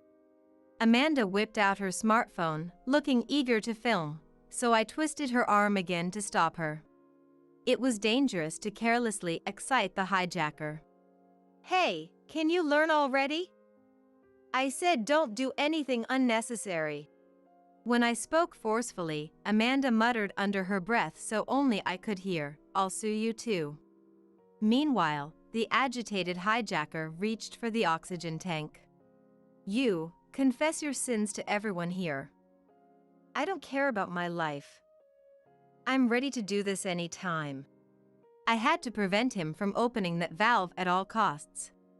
She got within 6 feet of the hijacker, swiftly snatched the tank, and swung it down with all her might, aiming for the hijacker's head, and then there was a light thud. The tank was lighter than she expected, and just as she felt that oddness, the hijacker looked confused rather than collapsing. I had intended to knock the hijacker out by hitting him with the tank, but the unexpected result threw her off for a moment. However, the hijacker also seemed unable to grasp the situation right away, so in that gap, I tackled him, put him in a hold, and successfully restrained him so he couldn't move. Is the tank empty? The hijacker remained silent. It seemed he really hadn't intended to actually blow up the plane after all. Please lend me a couple of ties. Rope would be even better if you have it. The senior flight attendant immediately handed over a scarf, and a passenger offered a tie. With those, I bound the hijacker's arms and legs, sat him in a seat and secured him with the seatbelt. Where is the plane headed? Does the captain know about this? He knows. The plane is probably heading back to Washington Dulles International Airport unnoticed. I believe a SWAT team is being arranged by the airport. The senior flight attendant quietly informed Sarah so the hijacker wouldn't overhear. Amanda rubbed her arm that I had grabbed in an exaggerated show of pain. The moment she realized the hijacker was restrained and we were safe, she looked at me and started ranting about something. Everyone has human rights. The way that woman acted disregarded those rights. Even if she's in the self-defense forces, it's unacceptable. She put us in danger, assaulted me, and ignored that man's human rights. I'm filing a lawsuit against her later. The other passengers all recoiled. The passenger who had been put in a headlock and burned by the hijacker began protesting against Amanda. Hey, you're suing the wrong person. I'm the one who got burned by that guy. If anything, that woman helped us, didn't she? And if she's in the self-defense forces, that's reassuring. She's our savior. It's because of lawyers like you that evil never disappears from this world. How rude! I was just saying that woman's methods were too rough. As Amanda argued back, the passengers booed her for this and that. Hey! You say something too. When it comes down to it, dash. Shut up! This is no time for games. Our safety still isn't guaranteed. Quietly wait for landing. The passengers, including Amanda, fell silent. The hijacker, while restrained in his seat, didn't seem to have any will to resist and sat quietly. I thought he wasn't serious because he had reacted strangely to the story about his father, and I could see a flicker of wavering emotion on his face. Also, judging from the fact that he hadn't burned the senior flight attendant, he was probably showing a bit of consideration for women. If he really intended to die with the plane, he would have injured people regardless of gender. And the way he kept starting small fires with bits of aluminum foil and immediately extinguishing them made it seem like he was being careful to avoid a major fire. I also know about Captain Smith. 3 years ago, when a mysterious fire broke out on his aircraft, he made an emergency landing near the coast. Thanks to landing in shallow waters, although half the fuselage sank, all the passengers were unharmed. The fire was put out before it spread, and our escort ship rescued that plane. His quick judgment prevented the plane from being engulfed in flames and saved the passengers and crew. He was an admirable captain. The hijacker listened with an angry expression. It was a recent incident, so he probably remembered it too. Everyone, I sincerely apologize for subjecting you to such a terrifying experience on your important travel flight. This aircraft is now returning to Washington Dulles International Airport. We judged that a long flight would be dangerous with hazardous materials on board. At Washington Dulles, we ask that you once again confirm your health and safety. Alternate flights will be arranged, so please use those. The cabin became noisy with passengers' sighs and complaints. Amanda was riled up, saying she would sue the whole airline. Everyone, we are truly sorry. We will do our utmost to serve you until arrival, so we would be grateful if you could stay with us on this flight a while longer. As the senior flight attendant politely made this request, in-flight service began. Gradually, the passengers settled down and started chatting with those in neighboring seats. I stood in front of the hijacker to keep watch over him. You're with the Maritime Self-Defense Force.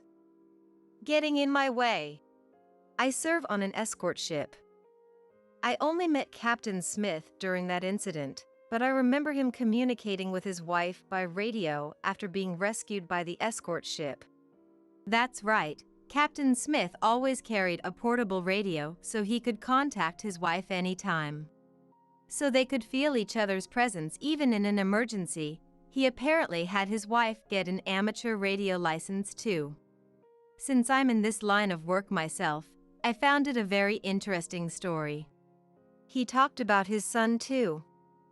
He said when he encouraged his son to also get a radio license, his son, a high school student at the time, told him I don't have confidence I could handle communications cutting off in a worst-case scenario.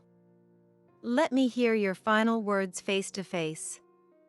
He laughed sadly as he recounted it. When I shared that story, the hijacker suddenly started choking up with sobs. This may be like pouring salt on the wound, but I immediately understood why Captain Smith didn't go straight home after flights and stayed at hotels. It was because his wife was sick. I think he was very worried about possibly bringing infectious diseases from abroad to his immunocompromised wife. We have crew members like that too. The last few years in particular had strict regulations due to a pandemic-like outbreak of infectious disease, and everyone was on edge about infection. It overlapped with the time this hijacker's mother was bedridden. The hijacker cried even harder. What a pathetic man, despite being older than me. Hard to believe he's the son of the respectable Captain Smith. As both the cabin and hijacker calmed down, I sat in the seat next to the hijacker. But then that woman barged in again. Hey Sarah? This was a big catch for someone low-level like you, wasn't it? No, I should say, it's precisely because you're both low-level that you understood each other and resolved it, Having regained her composure thanks to the tranquil atmosphere in the cabin, Amanda nitpicked as if to vent her unresolved frustration. Even after being subjected to a situation like this, prioritizing satisfying her own desire for recognition over the lives of so many people in danger, even I couldn't contain my anger at that self-centeredness. I thrust the dry cell batteries I had retrieved from the hijacker in front of Amanda's eyes.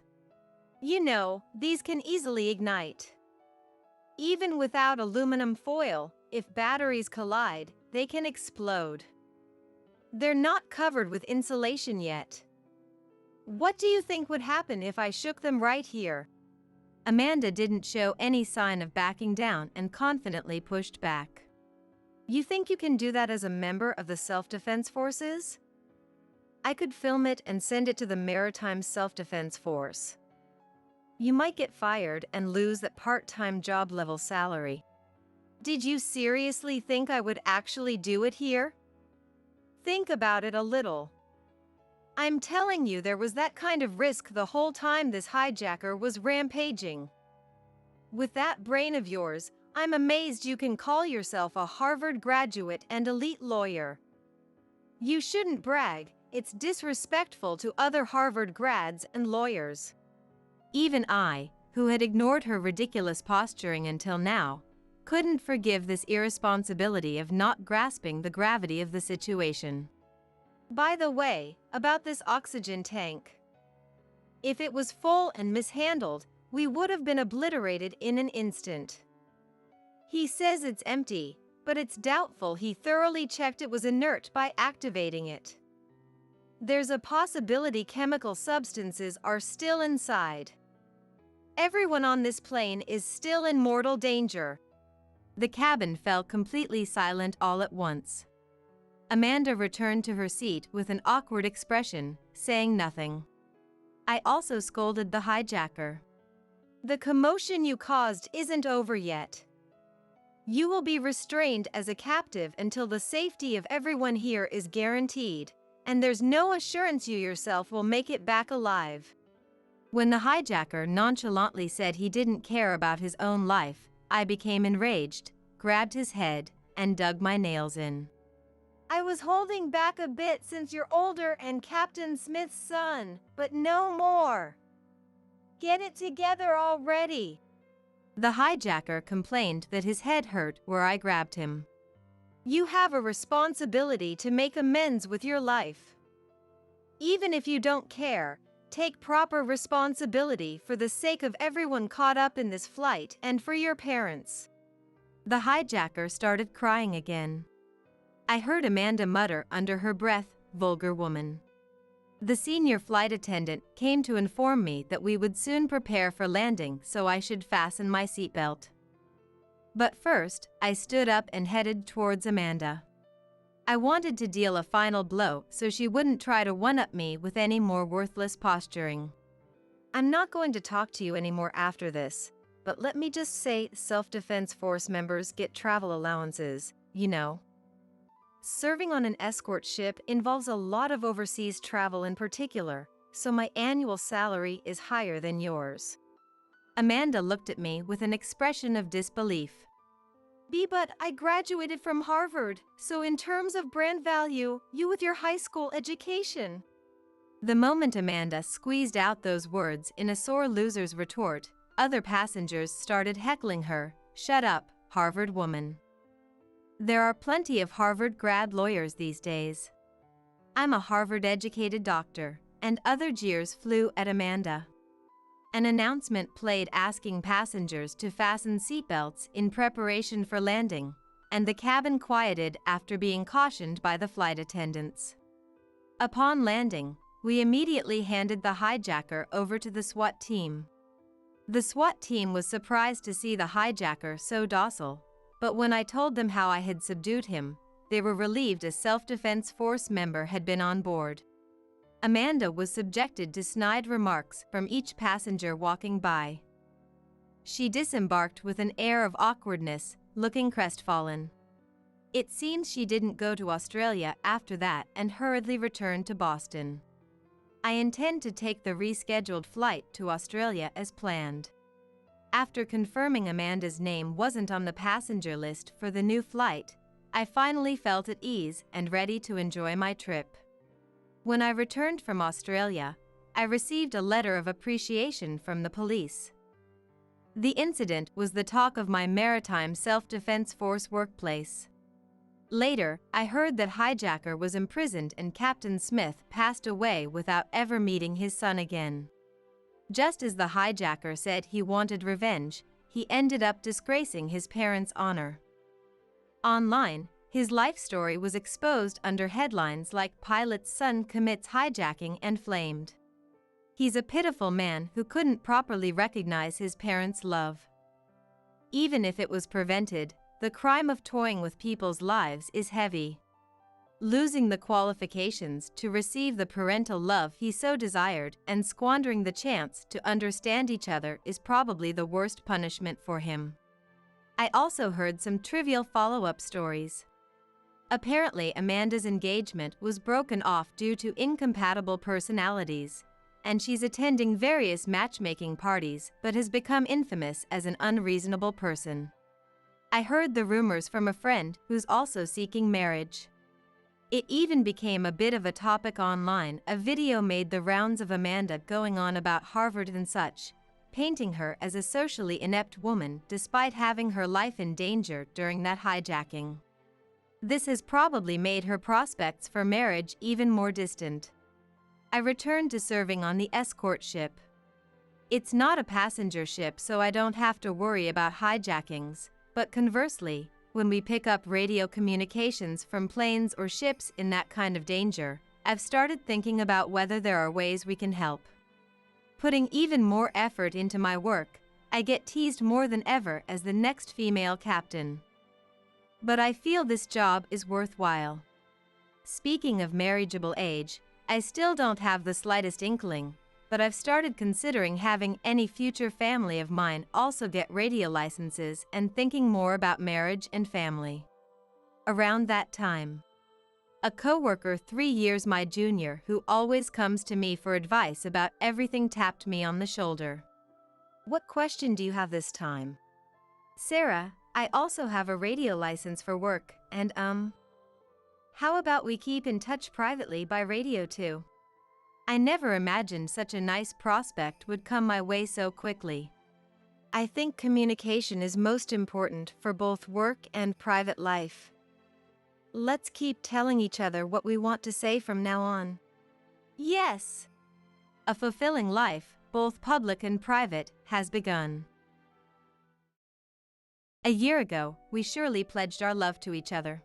I decided in my heart to live with this kind-hearted man. However, his attitude completely changed right after the marriage. The loving man he used to be is long gone. My husband no longer sees me as a woman. Now, I'm treated just like a housekeeper. "All you need to do is listen to me and stay quiet." That's his catchphrase. I wonder how long this life will continue. At that time, I had no way of knowing that a ray of light would shine on me. My name is Michelle Jenkins, I'm 28. I work as a secretary at my father's company while also being a housewife. The company, once managed by my grandfather, was taken over by my father 2 years ago. Being the daughter of a business owner, I've always been kept at a distance.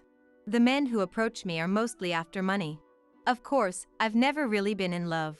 At one point, I stopped telling people about my family background.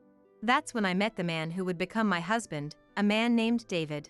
I had asked my friend, who introduced us, to keep my status as the boss's daughter a secret. David doesn't gamble or smoke at all. He does drink, but never to excess. He was my ideal man. He would tell me he loved me, that he adored me. I thought I could spend the rest of my life with such a man. However, when I decided to marry David, my father said this: "Michelle, it's fine if you marry him, but could you keep it a secret that you're the boss's daughter?" Dad, how many times have I told you? He's a very good person. He's not after money at all. That may be true, but I don't want you to have a hard time because of that. But If a year passes after you're married and David is still the same, let's talk about the company together. You can apologize for keeping it a secret then. all right. If you're that insistent, Dad, I'll do as you suggest. I agreed reluctantly with my father's proposition. My father knew of my past heartaches with gold-digging men. And as an overprotective parent, he worried I might get hurt again.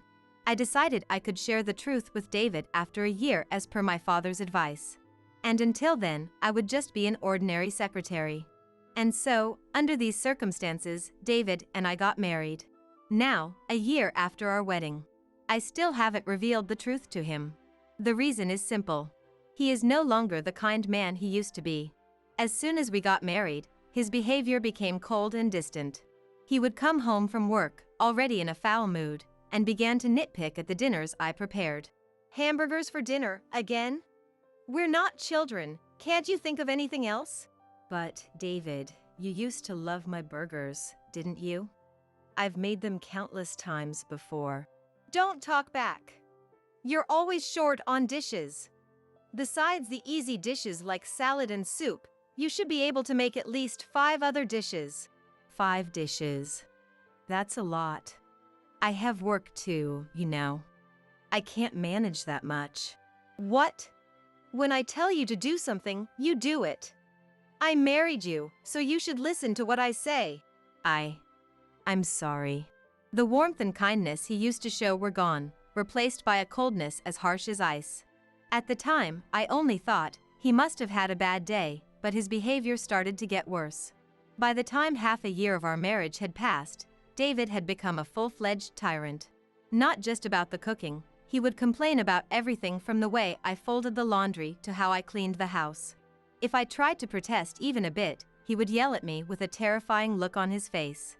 Just being yelled at would have been bearable, but sometimes he would even throw the meals I made into the trash. A year after our wedding.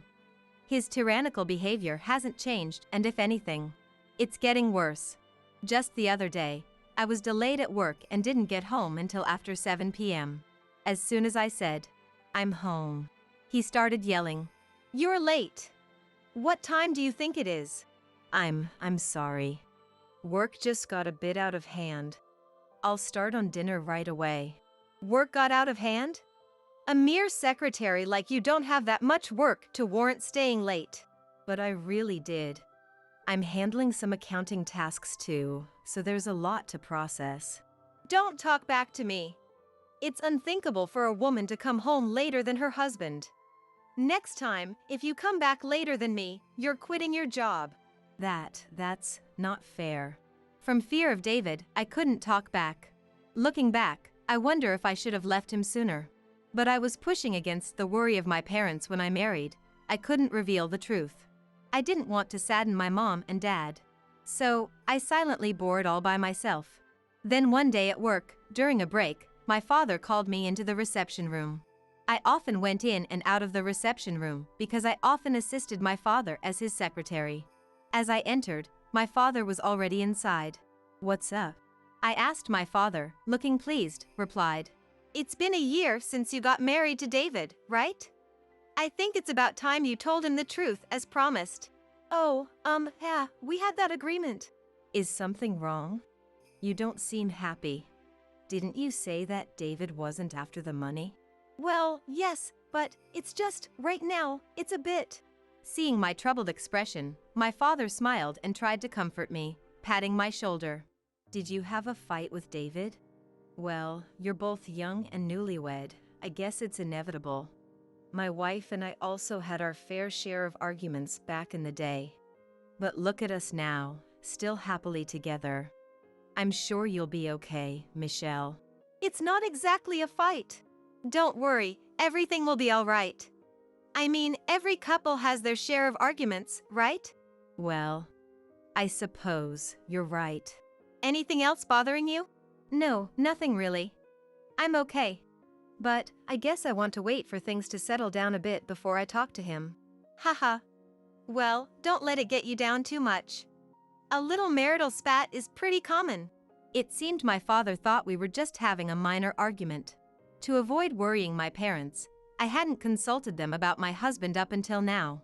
Because of this, my father seemed to believe things were going well between us. Well, you better make up with David soon. Saying that, my father left the room. Left alone in the room, I was choked with emotions I didn't know how to deal with. I had married David despite my parents' concerns. I absolutely couldn't tell my father about the deteriorating relationship between David and me. But, sooner or later, I'd have to talk about it or risk arousing suspicion. To prevent my father from becoming suspicious, I had to maintain my relationship with my husband somehow.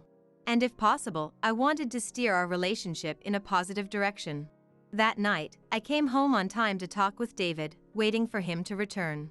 Just as I finished making dinner, he came home. I immediately broached the subject with him. David, there's something I want to talk about. Huh? I'm tired, you know. It's important. Look, we're married, right? I want our relationship to be equal and enjoy our lives together every day. Equal. Huh? What are you talking about? There's no way you and I are equal. My husband grabbed my hair, yanking it up harshly. Ouch!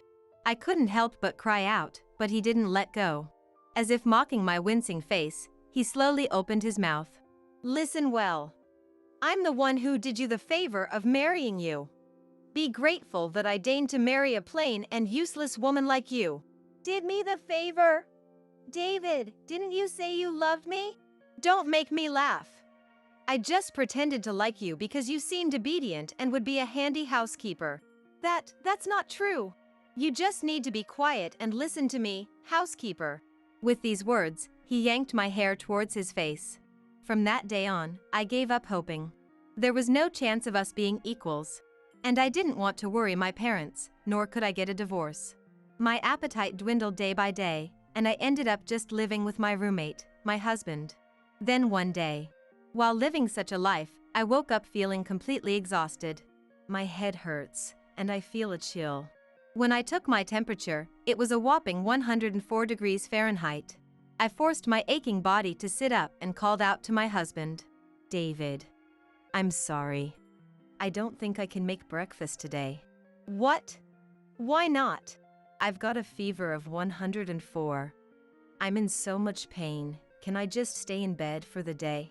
At this, my husband let out a long sigh and yelled. Slacking off chores because of a stupid fever? Get to work, you good for nothing. But, please, forgive me. I'm really sick. Shut up. Stop making excuses. You're just a housemaid. Don't you dare defy your master. Please, just for today. I'm begging you. He clicked his tongue loudly, swung the door open with a bang, and left the room. Next thing I knew, my hands were shaking, and my body was trembling uncontrollably. I finally realized just how close to the edge I was being pushed. If I continue like this, I'll break down for real. Continuing to live like this, it'll drive me mad, body and soul. I need to do something. But what can I do? I want to think of a way out, but my fever is making my head heavy, and I can't think straight. Maybe it was because I'd been on edge for so long, but I fell back asleep. Several hours later, I was awakened by my husband's raging voice. Hey! Didn't I tell you to wake up, you dumb woman? Huh. David. Outside the window, it was already dark. My fever had gone down a lot, but my body was still heavy, and a faint headache lingered. Despite my state, he vented his anger. I called you multiple times. What are you doing sleeping? Called.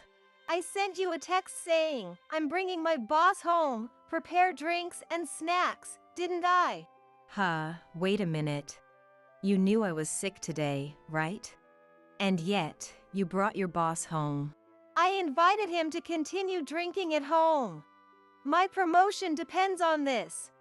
Get up and get things ready, now. No, I can't. I'm still in my pajamas, and I'm not feeling well at all. Shut up. Just get out here now. As he yanked me by the arm and forced me to stand in the kitchen, my husband then hurried back to his boss who was likely waiting at the entrance. Sorry to keep you waiting. Please, come on in. From the entrance, I could hear my husband speaking cheerily. Are you sure this is okay? This late. I'm sure your wife wouldn't appreciate. That's what I've been saying. I don't have a wife, just a housemaid. A housemaid. Sort of like a maid wife, you could say. But please, don't mind. As he said this, my husband led his boss into the living room. I was in my pajamas, without any makeup, so I bowed my head in embarrassment. Nice to meet you. My husband is always telling me about you. I apologize for my appearance.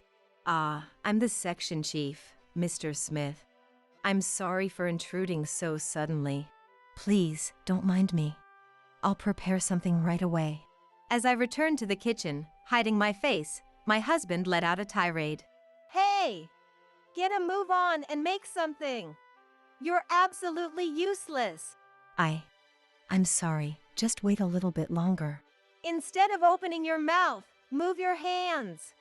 Despite the section chief taking the time to visit, how much more do you need to embarrass yourself before you're satisfied? Huh? I'm sorry. Sorry about this, Mr. Smith. Our maid is really quite useless. The section chief sat quietly, his face slightly contorted. Even as I prepared and brought over the drinks and snacks, my husband kept making snide remarks like, "You're really useless." When my husband went to the bathroom, Section Chief Smith started to speak. Excuse me. There was no way I could ignore him. Although I was flustered, I responded. Yes, is there something you need? You're the daughter of CEO Allen, aren't you? My maiden name was Allen.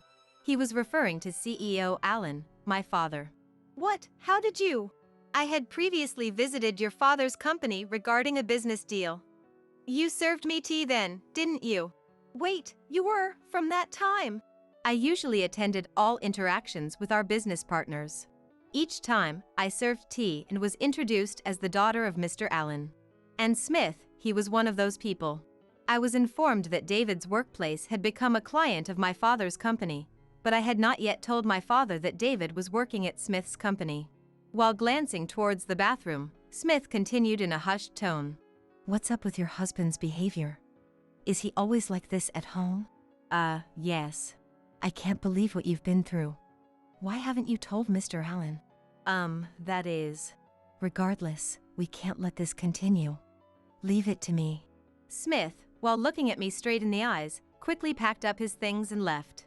In that moment, I felt as if something that had been restraining me was slowly being untangled. I felt a profound relief, as if I had finally found an ally. On the other hand, when David returned from the bathroom, he was stunned to find that Smith had left. Why didn't you stop him, you good for nothing?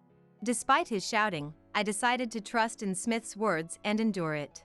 Several days later, I was summoned by my father and headed to the company's reception room.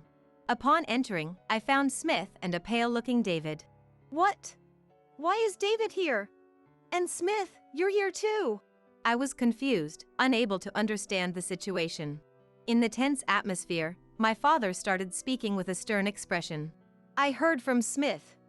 You've been treated horribly by David, haven't you? I understand. You're kind-hearted, and you wanted to avoid worrying me, didn't you? Dad. Thank you, Smith. Thanks to you, I was able to save my daughter.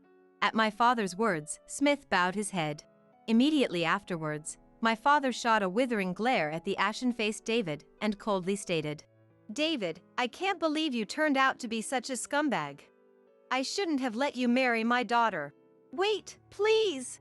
David pleaded, shaking visibly. I had no idea you were the president of our business partner. I didn't know Michelle was a CEO's daughter. Shut up! So if you knew, you would have treated Michelle better. You're truly a lowlife. No, there's a reason for this. A reason. I'm going to report you to your company's CEO. I'm acquainted with him, and we have a long-standing relationship. No way. David filled his eyes with tears and crumbled to his knees. Then he turned to me with pleading eyes. Michelle, say something to your father for me. You want me to say something, huh? I raised my voice to vent my pent-up frustrations. Do you have any idea how much I've suffered because of your overbearing, chauvinistic attitude? I've been holding it in all this time. I tried to improve our relationship. It's you who ruined everything, right?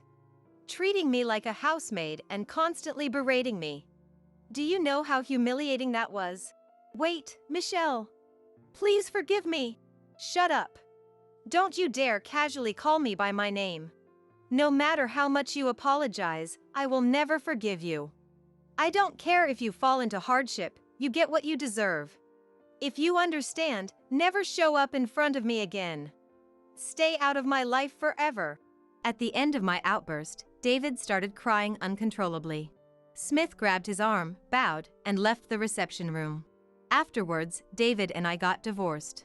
When my father informed David's company's president about the incident, he lost his job as well. It seemed David had a poor attitude at work and was fired considering these factors. Because he was fired for a valid reason, he didn't get any severance pay. After the divorce, David apparently went back to his parents' house. However, his in-laws already knew about the incident. I heard his father gave him a stern scolding and kicked him out of the house. Now, he seems to be working day and night at a factory where he can live in. He probably doesn't have much of a cushion since he has to make alimony payments to me. On the other hand, after the divorce, I moved back to my parents' house. Now, I've completely recovered and am focusing on my job. Since then, I've been meeting Smith regularly and we have a good relationship. I'm not considering remarrying yet, but if I do someday, I want someone like him. When that time comes, I hope to build a happy family.